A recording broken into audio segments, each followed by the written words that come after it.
You're tuned in to Fantha Tracks Radio. This is the Fantha from Down Under. G'day, mate. How you going? Star Wars news in a single file. Coming to you live from Quinlan's Cantina in the Gold Coast of Australia, this is your slice of Australian Star Wars news. Hosted by the Malt himself, Adam O'Brien. Alrighty, mate. Let's get into it. Welcome back to the Fantha from Down Under, brought to you by Fantha Tracks Radio. I'm your host, Adam O'Brien, coming to you live from Quinlan's Cantina in the Gold Coast of Australia. Ready to chat some more Star Wars for you and give you a bit of insight into the Australian perspective of Star Wars. After all, did they make two Star Wars pictures down here? That's right. The Attack of the Clones and Revenge of the Bullets. That's right, the Australian Star Wars films. No, not really, but hey, let's face it, it is still fantastic to be a Star Wars fan right now. We've got so much going on. Mandalorian streaming right now on, obviously, Disney Plus, fantastic platform.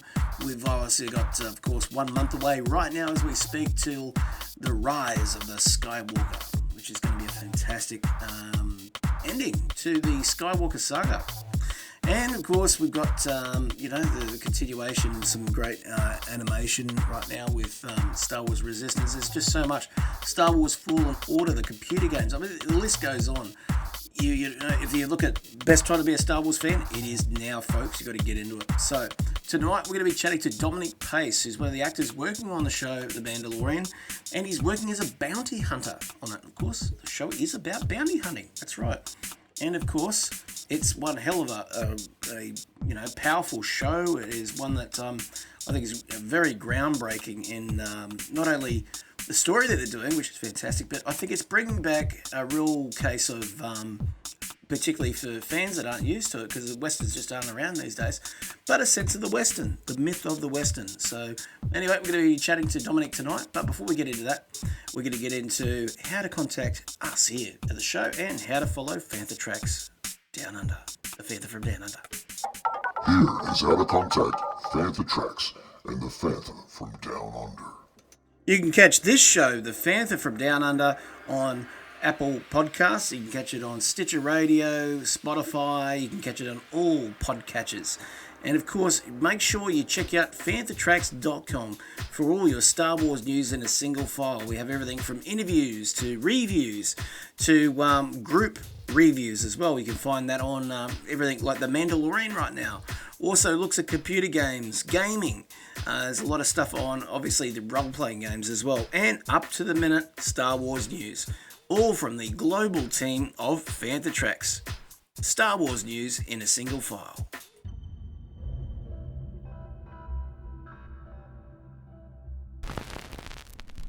Alright, just quickly on the news of Star Wars right now.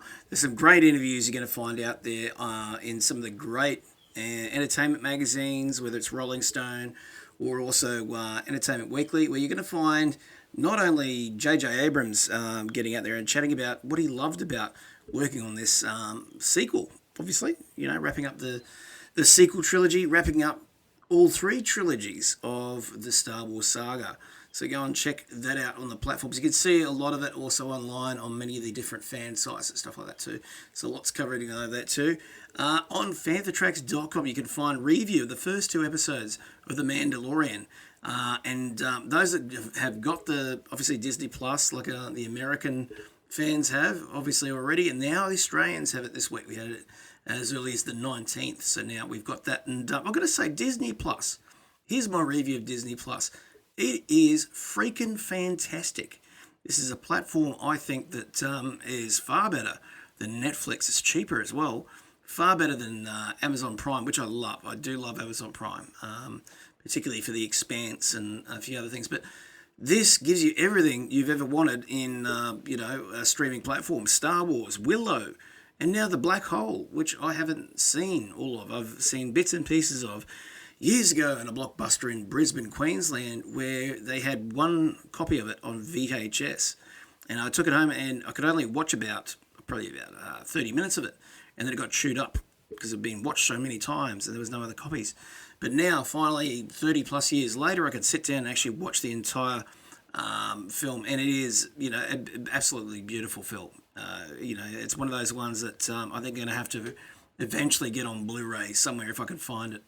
But it really showed that Disney were worth, worth time putting their investment into something that's completely different, not just kid friendly. I suppose Star Wars is a kids movie when it came out, but Black Hole was darker. There was something a bit more, a little bit more, I suppose, explorative is probably the word. Trying something new, trying to really get a bit more of the mystery, maybe even a bit of horror in some ways. There was quite a bit of mystery about the ship and where it was headed. But I love it. I think it's fantastic. I have to rewatch it again now because, there's just so much. It's a visual feast. But you've also got Avatar on the platform, National Treasure, all the Disney films. And the greatest thing that's on there is the animation as well, which now I can finally sit down and watch Star Wars Resistance, which, to be honest, in Australia hasn't been easily to find on streaming services or just to see it in general. Very hard to find. At the end of the day, I want the best version of anything I'm going to see, which is obviously going to be the official platform. So now I can actually sit down and watch it, and I love that it is influenced in some ways by those great anime that have come in the past, Macross. You got it's definitely an influence of that, and a little bit of Genesis Climber Mospeeder as well. Obviously, the platforms that went into Robotech with Carl Masek. It is fantastic. I love it, and I'm just going to have to devour it on my days off from work. I love it. All right, folks, we're going to be getting into an interview now with Dominic Pace of The Mandalorian. Here we go.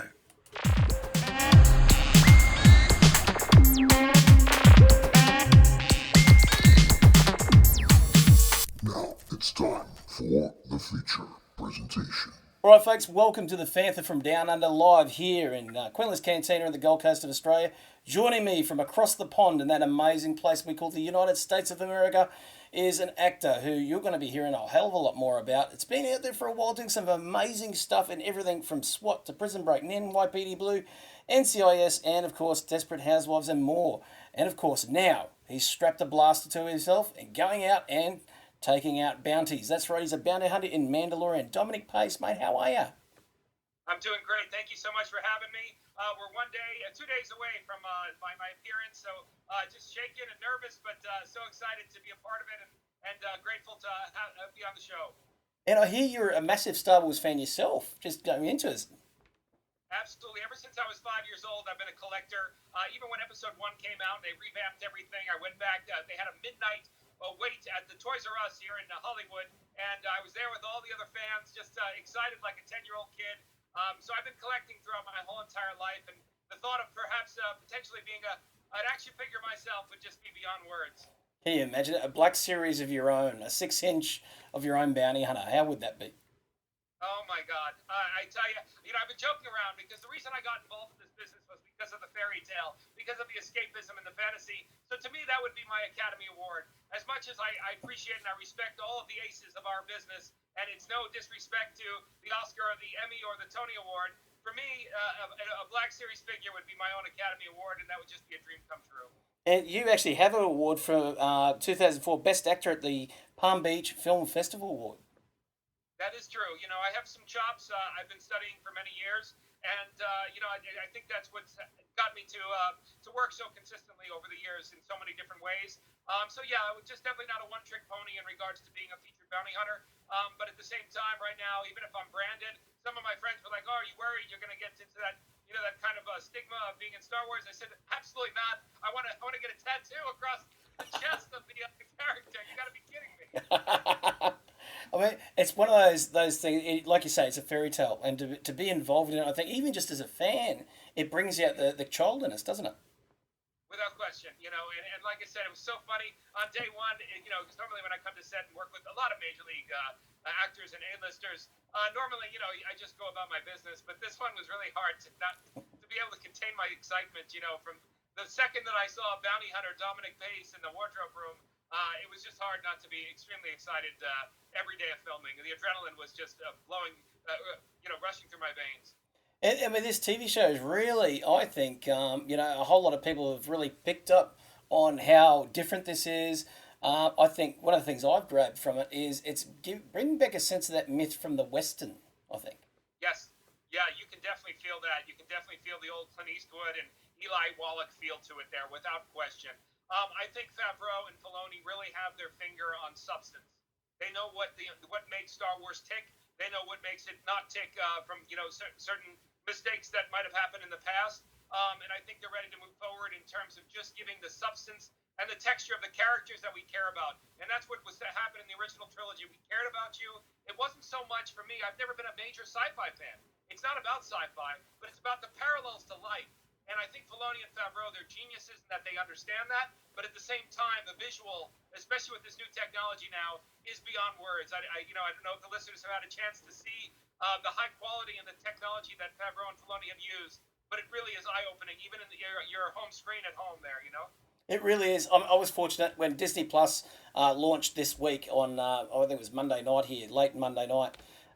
Straight away, of course, the US audience has had it for about a week, and we get to see little trailers here and there, but to see it in the glorious 4K that it is. I got to see it at a friend's place. James, I'm gonna have to name drop him because it was such a good experience. James Nelson, there you go, buddy. But went to his place, and it was because he's got a really good projector. So we projected this on his movie room, and to see just that first episode and the reveal at the end, which again is something that you don't expect, and I think that's the mystery is back.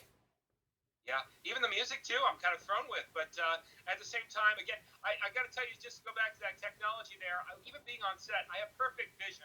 And I was 20 feet away from this LED screen, this technology. And I'll tell you, you cannot, you keep checking your eyes because you cannot tell that it's a 2D screen. It feels so much depth, even when you're 20 feet away in person. It's like nothing I've ever seen before. It's so crystal clear, and that's why you're seeing such a beautiful product play out there within episode 1 and 2. It's just amazing. I mean, you look at the set work on this brings back that, I suppose, Mos Eisley feel to a certain extent, but also I think just the care that's taken with CGI. I know George years ago, was it 2006 or whatever, was talking about some type of live action project at that stage, and said the technology's right, not quite there, but it's evidently here now. Oh, without question. Favreau, I believe, used it on the Jungle Book. I need to actually go back and see that. But yeah, you can definitely see the difference. And, you never think that we could beat, even 10, 15 years ago, Michael Bay, I think, did an amazing job with Transformers. But lo and behold, here we are. And it just, you don't know what's real and what's fake. It just looks so crystal clear. Oh, it's amazing. Now, obviously, your character is evolving one over the next episode or so. What can you tell us, without spoiling too much, is the strength of your character? I would say unapologetic bounty hunter. I don't think there's any type of protagonist to him. I joke that he is my Venom. If you had a chance to see Venom with Tom Hardy, that I don't think he would like me at all. And even when I perform, I'm 6'4", 260 pounds. I have a very imposing presence. So that's the way that I played this character in terms of whether the bounty is a man, woman, or child. He would stop at nothing in order to get that money. He's not one of the good guys in any way, shape, or form. But definitely, I would like to believe a respected member of the Bounty Hunter Guild. And hopefully we'll see him a little bit more, perhaps in the Kenobi series or onward and upward. We'll see what happens. Oh, without a doubt. What I love about the mythology of the bounty hunters is they're kind of like, I suppose, the bread and butter, people that are out there getting things done, just, putting food on the table for the family. It's not good, it's not bad, it's the work. Yes, yeah, and not only that, I mean, you have also the unique look. I have my six figures behind me, the original Four Loman, Zuckuss, and Bosk, and IG-88, and Boba. They had just such a unique, creative look, and I can't tell you how honored I am. There's a gentleman by the name of Richard A. Pora who designed my costume. Brian Sipe was the one who was in charge of the makeup, and I can't tell you how grateful I am, not only to be a part of it, but to be a one-of-a-kind species and such a very, very cool, badass look to this character. I call him sort of the Jason, the Friday the 13th bounty hunter, in the sense that Kane Hodder, who played Jason, and I have the same size, so he kind of has that imposing power, maybe less agility, but also you have strength and power, and I hope that will resonate with the fan base, because I think we all like big, powerful bounty hunters and villains. We do. I mean, it strikes a real silhouette. I mean, there's no getting around it. He's got an iconic look. And, I mean, just the look of it, it's sort of, you can see he's been through some stuff. Like, this character's obviously been through the ringer. He's got some type of oxygen mask or something like that too. And I think any of those characters, you kind of think, well, they've paid their dues, but you Yes. can't underestimate them. Yeah, it's funny. I had sort of this moment where I could have been selfish, to where they did not. I could have ran to set on the first day because I was running behind. It took quite a bit of time to get me ready in prosthetics. It took me 2 hours. And Richard, the costume team, could not find the mask, and one of the assistants wanted me to just go because they needed me in the cantina. And I went to Richard and I said, no, no, no. And as much as it would have been a benefit to me to maybe show a little bit more of my face, I told Richard, I said, no. I said, there's no way that this doesn't go without a little bit more history, a little bit more story and texture to this character. I said, so please let me just wait. Please, if you can try to find it in another bin. And thankfully, it was in a bin. They almost were, tossed into the wayside up in the other studio room. And thank God they found it before it was my first scene on set there in the cantina. Oh, that's amazing, isn't it? Now, obviously, too, you're a Star Wars fan. I've got to ask you, growing up, what's the one part of Star Wars that said, right, I want to be a part of this sometime if I can ever be? The first time I heard an applause was Return of the Jedi, and don't get me wrong, Empire Strikes Back when I was 6 years old had a tremendous, profound effect. But Return of the Jedi was the first time on the skiff with Luke Skywalker when, coincidentally, he was beating up all the side characters, the weird-looking side characters, from Jabba's palace. When I heard that audience applause, I remember getting goosebumps, and I just remember that, at that point, that's when I wanted to be a part of the adrenaline rush and the action and the excitement. And I was so grateful. I don't want to give anything away. That it wasn't only appearance where you're just standing as a cantina alien in one way or another, but that there was a little bit of a situation, let's call it that I got to play out. Because I think every boy and girl, when you're a kid, it's not only wanting to be part of Star Wars, but also wanting to be part of the action. So I got to play both of those dreams out within those 2 weeks. And like I said, I'm beyond words at this point right now. Oh, it's fantastic. Now, what got you interested in acting in the first place? Was it the fairy tale itself? Yeah, well, no, in high school, a little bit of Olivia Newton-John and John Travolta. I was, Italian-American, High School Musical. I starred as Danny Zuko. There was a auditorium of 1,000 classmates and friends and teachers and coaches who were cheering me on, and that was the first time I felt the adrenaline rush. I was a good singer. I was not a Broadway singer, but I was always a good singer in order to carry it. I was able to carry a tune. And the magic of filmmaking, I stayed very close. I went to college for 1 year upstate New York. But the magic of filmmaking, they had these amazing programs at NYU and Columbia. And during the weekends, I would go down and spend time with those major, those high-profile schools in New York City. And there was just something about being able to play out the scene, almost like a painting, once or twice or three times in a take, to where I just loved how it was matted and immortalized for the rest of your life. There was something. I didn't mind waiting on set for 12, 14, 15 hours. There was something very beautiful about being able to tell a story that was going to last a lifetime, and the excitement that I felt when the director would show me a rough cut or an edit or what have you.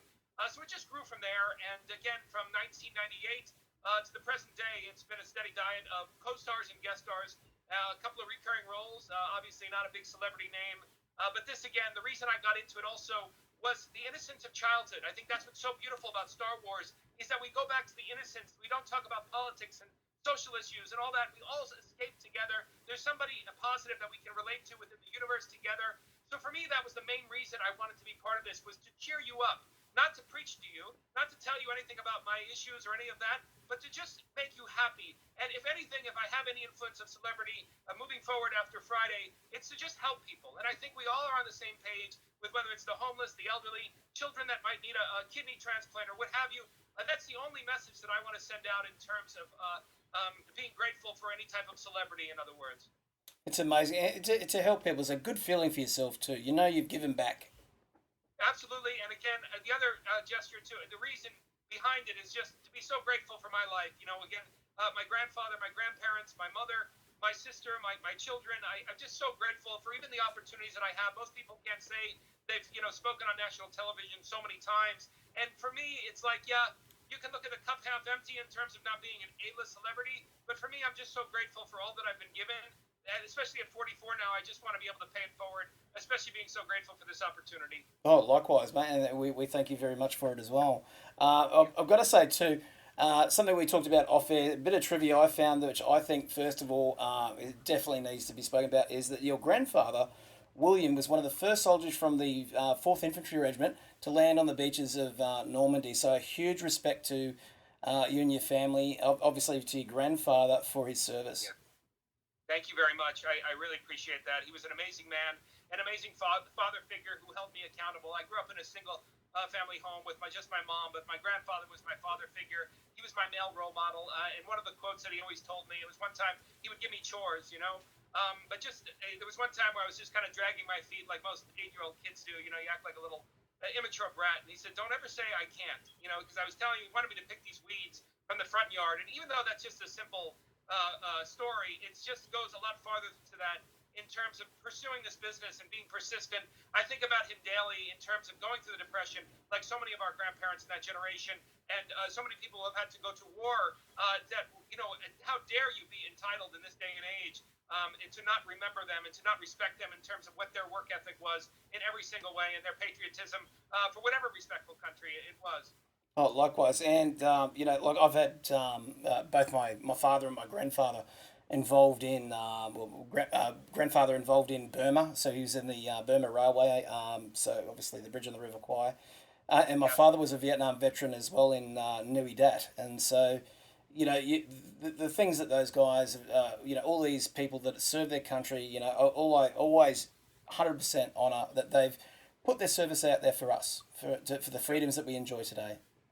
And you know what? It's just beautiful history, and I teach my children because it puts everything in perspective. And that's why when you didn't get an audition, or maybe things didn't go your way today, we have a roof over our head, and there's no missiles and bombs, and I wish you could say that all across the world. But how much we have to be grateful for, and if we have that opportunity to pay it forward, let's certainly do it. Oh, definitely. Now, here's something that folks that I love, and I know that Dominic loves as well, is movie sets. Now, movie sets all over the place. Out here in Australia, obviously, I live on the Gold Coast, which is right down the road from probably one of the biggest studios in Queensland, which is the Warner Brothers one for Village Roadshow, so where they did Aquaman and films like that. And so one of the big things about that area is that people like to use the locations around them. So Christophe Lambert, years ago in the 90s, did a movie called Fortress here. So he used a certain bridge, certain location, and when we've had friends come out from the US even, they've said, where can we find this? To us, it's just a bridge. But that's actually a movie location. So there's history with these places. Yes, and it's not only that, but in terms of the imagination, like even when I'm in a scene, like when I was in Star Wars, it was so magical for me because I'm able to let myself go. So if I go to a location, say from John Hughes, like Ferris Bueller Day Off or 16 Candles, it's almost like a surround sound, 360-degree experience of your favorite movie, or Astoria, Oregon for Goonies, or Brownsville, Oregon for Stand By Me. There's something very special about being in the feet of people that you idolized. I was in Malta last year. One of my favorites, 1980, was Popeye with Shelley Duvall, and the legendary, we miss him every single day, the genius of Robin Williams. So all that kind of stuff to me, I've always been so excited to visit, just because it's there's something fun and exciting. As a matter of fact, I wanted to get together a group of Star Wars fans to head out to Death Valley because there are specific areas where they filmed Return of the Jedi, and I have some friends who specifically know the location. So I was thinking about doing that road trip with maybe some diehard Star Wars fans who might appreciate that journey as well. Oh, without a doubt. I mean, that sort of stuff would be, a mind, I think, warp just to think about. Like you actually be in those places where you go.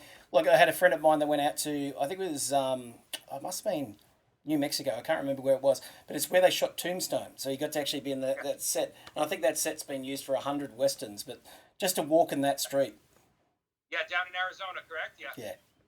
Yeah, down near Yuma there. Absolutely. Now, it's always great. It's magical because you feel like you're being transported into a certain period of time. These location managers are absolutely amazing sometimes in the locations they find, because they're very magical and mystique. Almost you feel like you're on another planet sometimes, or in a different period of time, which I always found very magical, especially when you're looking for something unique and something different when you're traveling.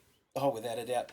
Now, as a Star Wars fan, and you're, as you mentioned, you're a collector, I've got to ask, what is your favourite piece of your collection? Yeah, Icons, it was a company about maybe 15, 20 years ago. I don't know what ended up happening with them, but the Luke Skywalker saber to me from that brand was absolutely amazing, because I think it talks of the Skywalker lineage. I think it sums up the entire series and the franchise in many ways. And I just love the look of lightsabers and blasters and such.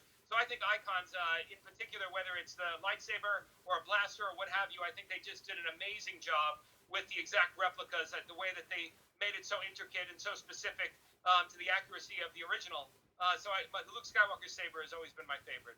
Nice. And obviously, the Jedi Master of Luke Skywalker was, of course, Obi-Wan Kenobi, which you've had the luck of working with the young Obi-Wan on a certain movie out very soon called Birds of Prey.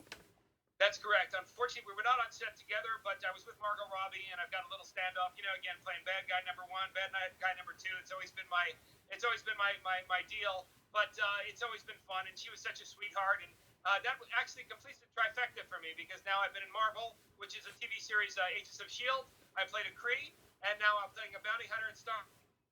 Isn't that amazing?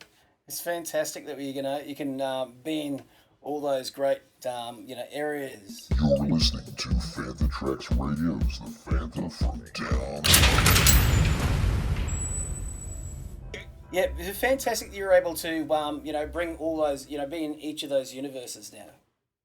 Yeah, no, absolutely. And for me, like I said, I just take what I can. I'm like I said, I'm a blue collar worker, a blue collar actor, to where I just kind of take what comes. I don't have any sort of ego about me to where I need to hold out for this or hold out for that script. I love the business so much, and I'm just happy to be on set. But without question, I'm looking forward to branding this character and hopefully putting the smiles on a lot of kids' faces in terms of having them have the opportunity to meet a bounty hunter in real life. Nice. And obviously, Star Wars, big double bill this year. Obviously, we've got Mandalorian now. And in December, 1 month away, it's probably even less than that now, Rise of Skywalker. Are you looking forward to it? I am very much. I think JJ is going to do a good job. What I've been equating it to is just if you're talking in front of your family, you have a big party, it's your grandfather's 75th or 80th birthday, your mother would tap you on the back and say, listen, everyone loves you. Don't do too much. All you have to do is just show up. And I feel like that's what episode 9 needs to do. It doesn't need to try too hard. We all love the series. We love the franchise. The reason we love it is, again, because it's about the family lineage. It's about family, the parallels to life in terms of believing in yourself. Don't look at it any more past that in terms of trying to, overanalyze who's raised parents and this and that. Just stick with that. And I think JJ will make the right decision. So very much excited to see a perfect bow wrapped on a beautiful series there. Oh, without a doubt. And I think the passion that JJ has, I mean, they've all had that same want to, to build the family that is, the Skywalkers. I think the passion that he has just as a fan. We saw what he did with Star Trek, and he said straight out, look, I watch it, but I'm not a fan. But Star Wars, I'm a fan of. Right. No. I think I really enjoyed 7. I thought he did an amazing job. And again, they gave him 9 for a reason.